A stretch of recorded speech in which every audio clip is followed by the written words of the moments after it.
Thanks. Thanks a lot. Imagine my surprise when I woke up in January and found that I'd been nominated for president by the New York State Green Party. I figured I could leave my name in not as an opponent of other candidates, but to augment other candidacies and draw in people familiar with me and what I've stood for the past 2 decades into the party and the presidential election and local elections this fall.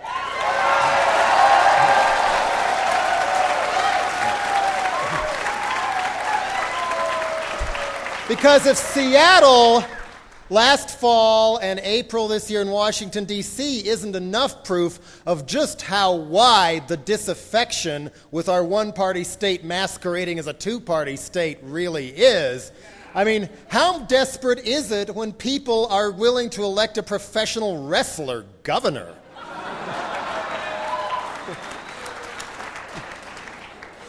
I mean, more and more people are questioning whether it's more important to live in a marketplace instead of a community.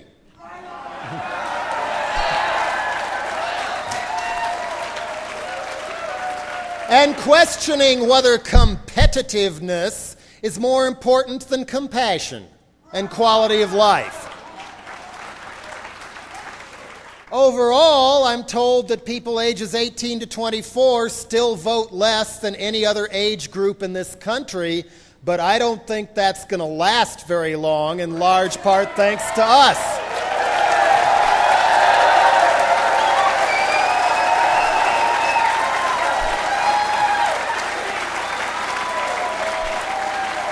More and more people of all ages are seeing corporations as an authority figure to rebel against instead of buying into every manufactured pop trend.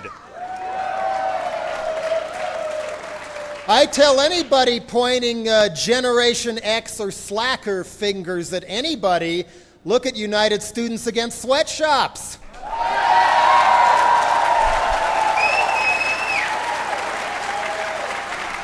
Students allied to reform corporations.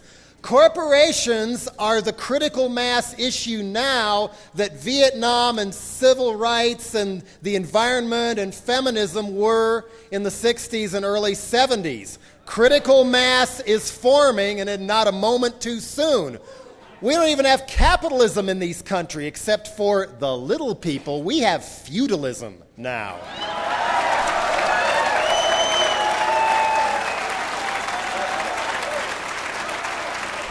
New feudalism, the new corporate feudalist world order, and disenchantment with that is growing far beyond just Seattle or D.C. or campuses or the Green Party.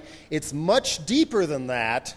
So let's call the big picture the Green Wedge, shall we? The Green Wedge. Why am I green? Why did I register green years ago? Because the Green Party seems like the best electoral arm of the Green Wedge. I'm down with both direct action and electoral action. We need both.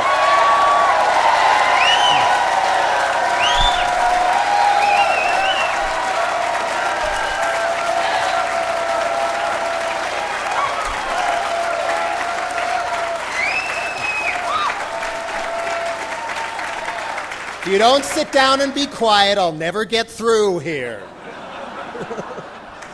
So I'll just say that I support the Green key values. Both parties' platforms I am down with. So rather than use up the rest of my time to preach to the choir, I'd like to offer a few additions and food for thought to enhance these platforms, hopefully. Number one, people at large are really frightened when we call for limiting income or a maximum wage, which is one of my favorite parts of the platform. Bill Maher on Politically Incorrect even introduced me as crazy before he said my name, but at least I got maximum wage debated on national television. How do we sell, I hate to use that word, sell maximum wage to a public who's frightened of the big bad government giving more taxes on us? Payback! in the form of health care accessible to all, improved and free schools all the way up through the adult continuing education level, public works projects long overdue that are in the platform, etc. And to further reach youth especially, in addition to education reform, amnesty on all student loans.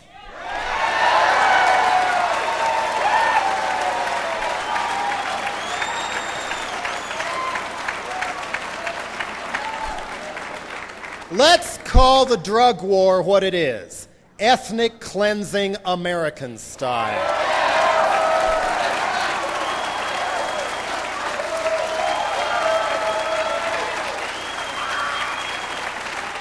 Long term, our goal is not just decriminalization of hemp, but decriminalization of all common recreational drugs like they've done in some European countries, so the hardcore addicts get it on prescription so they don't have to rob people and pay the mob's high drug prices. Crime will go down.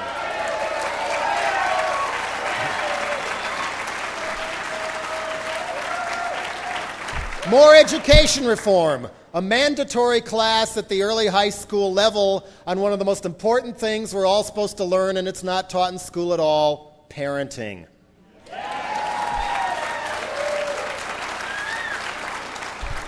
Election of police officers by the districts they patrol.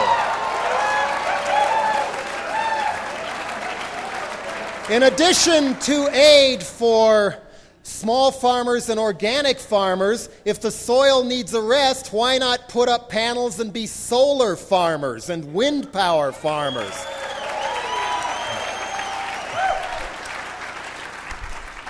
Use NASA and our lovely military to go up in space and bring back every corroding nuclear satellite and bring it back to Earth and take it apart before it crashes and poisons us with radiation.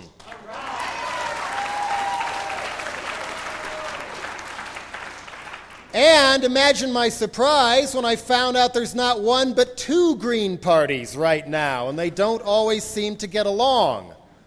One Green Party. One Green Party.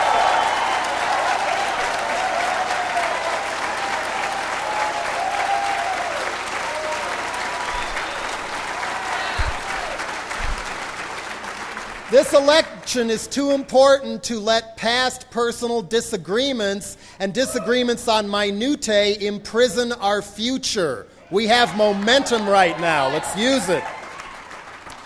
And when we gain that momentum, we're going to get more and more finger wagging, especially from the Democrats saying we are spoilers. No. The real spoilers are people like Bill Clinton, Al Gore, Tipper Gore, Dianne Feinstein, Gray Davis, and others who've sold the Democratic Party's best principles down the river to corporations.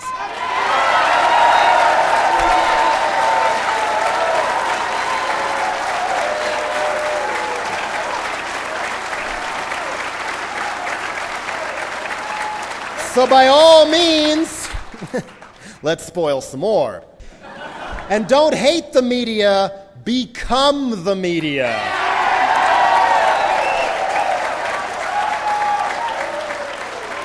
The wedge issue you can use to communicate to family, people at work, people at school who are just as upset as we are, but maybe falling for Rush Limbaugh or Pat Buchanan. Why can't I put food on the table? It's not the welfare cheat's fault, it's Wall Street's fault. So on that note, I came up with a little chant and rallying cry. Let's see what you think of this. Repeat after me. Can't put food on the table? Join the green wedge. Equal opportunity for all people. Join the green wedge. Human rights for all people. Join the green wedge. Save our planet and restore it now. Join the green wedge. Sick of paying taxes for war? Join the green wedge. No WTO. Join the green wedge. Health care and a home. Join the green wedge. Take back power and vote. Join the green wedge. If not us, who? Join the green wedge. If not now, when? Join the Green Wedge. Don't give up. Thanks.